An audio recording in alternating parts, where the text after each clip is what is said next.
all your relatives and friends are in the heavenly planets with us, but because a kshatriya makes his living by killing, therefore he has to get the results of this killing by seeing hell.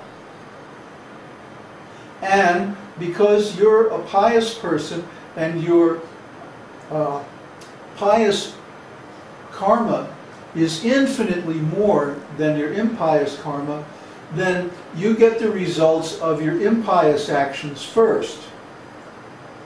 And then you get all this enjoyment without end in the heavenly planets because your pious activities were so tremendous. So then Yudhishthira gets into this discussion with Yamaraj. He's asking, well, what's going on here? Why is this like this? What kind of system is this? I don't understand. And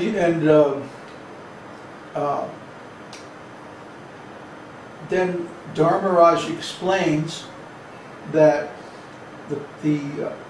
just like the modes of material nature are divided into three, so all the actions of men are of three kinds. Similarly, the karmic reactions to those actions are divided into three separate kinds. And depending on the bulk of a person's karmic reactions, the order in which they get those reactions is different. Whatever reactions are the least, they experience first. So in other words, if the bulk of a person's actions in this life are impious or sinful, and just a tiny amount of pious action, then they go to heaven first. But after heaven, they fall down into hell for a long, long time. And the reverse is also true, that if a person's actions in this world are predominantly pious, but they have a little bit of impious reactions, then they have to experience hell for a short time, and then they go to a heavenly situation for a long, long time. Huh? Of course, all this applies to actions under the law of karma, which means material actions. And since the Mahabharata is on the platform of karma kanda, therefore it expresses or explains the reactions in terms of their material meanings. This does not apply to the devotee whose actions are completely transcendental. That's a different part of the Vedas. Those truths are explained in Bhagavad Gita, like in the 3rd chapter where Krishna says, a man whose actions are all done in devotional service, his work merges completely into transcendence.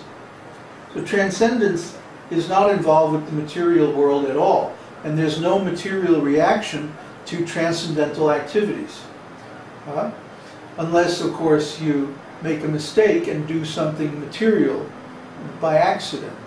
But even then, if it's really by accident, Krishna says that you're excused from that, and you don't have to get the material reaction to that.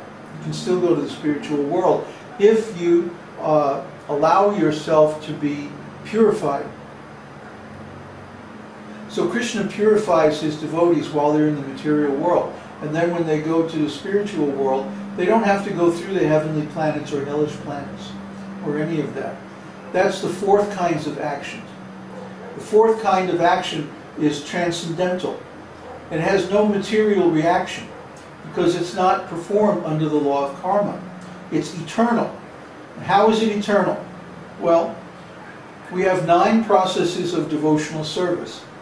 Hearing, chanting, remembering, worshipping, and so on. There's 5 more, but there are 9 total, given by Prahlad Maharaj in his famous verse, Shravanam, Kirtanam, Vishnu Smaranam, Padasevanam, etc. So those 9 kinds of activities are eternal, because we're doing them here in the material world in our developmental stage of spiritual consciousness. And we're also performing the same activities in the spiritual world after liberation. We're still chanting Krishna's name, we're still worshipping his lotus feet, we're still offering things, we're still thinking and remembering him, we're still hearing his name and his pastimes and so many other things. All these items of devotional service that we perform in this material world are eternal, because they're the same things that we're going to be doing in the spiritual world. Therefore, those activities do not have any material reaction. They only have a spiritual result. And that is that we get to transfer our existence to the spiritual world, where our existence is eternal and unconditional. Therefore, everyone should perform devotional service activities as far as possible while in the present body. And then in the next body will be in our spiritual existence, our spiritual identity, and there won't be any question of having to accept material reactions. That's the power of devotional service. That it actually takes us out of the range of the power of the law of karma. And even though we're still in the material world, our bodies become spiritualized. And we're actually under the control of the spiritual energy while in the material body. But this is the extraordinary power of devotional service. And that's why we recommend that everybody engage in, beginning with karma yoga, and then with the pious credits earned by karma yoga, you can gain transcendental knowledge, which is discussed in the 4th chapter of Bhagavad Gita, and then you can approach pure devotional service, which is discussed in the 5th and 6th chapter and on after that. So this is a process, a gradual process of purification that involves the material body and the senses, but because we're engaging the material body and senses in a spiritual process, they become spiritualized. Because actually they're nothing but spiritual energy. So this is the wonder and the power of devotional service. And this is why everybody should be engaged in chanting the holy name and so forth. So, are there any more burning questions? Yes. I have a question. Florian has a question. Yeah, just Speak up there, young fella. a simple question. Are there any descriptions of the pastimes of Lord Jagannath in the spiritual world? Dwarka Lila. Dwarka Lila? Yeah. Lord Jagannath is Krishna in Dwarka. So all of the Dwarka Lila is actually about Lord Jagannath. But Lord Jagannath, his specific mood is that he's Krishna in Dwarka in separation from Vrindavan. That's his specific mood. Just like there's this wonderful pastime narrated in the Brihad Bhagavatamrita, when Gopakumar comes to Dwarka, you know, the guards and everybody say, "Oh, you're Gopakumar, we've been expecting you, come in." So they bring him into the palace, and he comes into the assembly hall of the Yadu dynasty, and there's Krishna surrounded by all of his great devotees. The Pandavas are there, and Drishtadyumna and all his sons, and all the great kings, you know, all the great Yadu dynasty kings are there, and oh, it's just a wonderful scene.